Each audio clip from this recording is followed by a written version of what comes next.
Query है, अगर एक कंपनी इंसॉल्वेंसी में चली गई है तो उसके खिलाफ हम फिर भी 138 का चेक बाउंस का केस फाइल कर सकते हैं। बिल्कुल कर सकते हैं।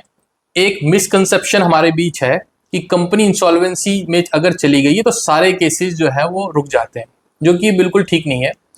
अगर कोई भी कंपनी इंसॉल्वेंसी में जाती है तो section 14 of insolvency and bankruptcy code जो है इफेक्ट में आ जाता है। यानी कि सिविल केसेस जितने भी हैं, रेरा से रिलेटेड, कंज्यूमर से रिलेटेड, रिकवरी सूट्स या अदर कोई भी प्रोसीडिंग्स है, वो सारे जो है for a time being stay हो जाते हैं, क्योंकि कंपनी गोइंग कंसर्न है। अगर उनको चलाते रहेंगे तो कोई रेजोल्यूशन जो है पाना मुश्किल है।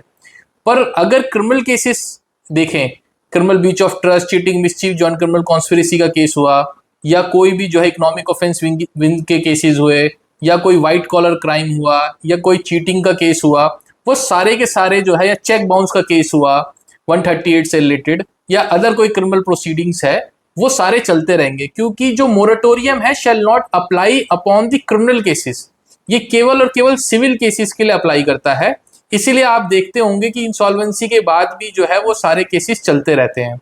और एक चीज और ध्यान रखिए कि अगर किसी भी डायरेक्टर्स की या किसी भी प्रमोटर की अगर पर्सनल लाइबिलिटी है, यानी उसने पर्सनल गारंटी दे रखी है, या कोई ऐसी पर्सनल प्रॉपर्टी दे रखी है, पर्सनल सारी चीजें दे रखी हैं, तो भी आप उसके अगेंस्ट रिकवरीज कर सकते हैं, या उसको डीआरटी के एम्बिट में ला सकते हैं, या उसके खिलाफ जो है अटैचमेंट की प्रोसीडिंग चला सकते हैं, क्योंकि वो इंसॉल्वेंसी के एम्बिट से बाहर है। लेटेस्ट जजमेंट आई थी ऑनरेबल सुप्रीम कोर्ट की। तो ये चीजें आप ध्यान रखें। इंसॉल्वेंसी होने का ये मतलब नहीं है कि क्रिमिनल केसेस या चेक बाउंस केसेस या ईओडब्ल्यू के केसेस नहीं चलेंगे। फ्रेश केस भी फाइल होंगे, और जो चल रहे हैं वो ऑलरेडी इनटू एग्जिस्टेंस रहेंगे, चलेंगे। हाँ, पर मोरेटोरियम लग जाए तो फिर कंज्यूमर केसेस या वो चीजें हैं।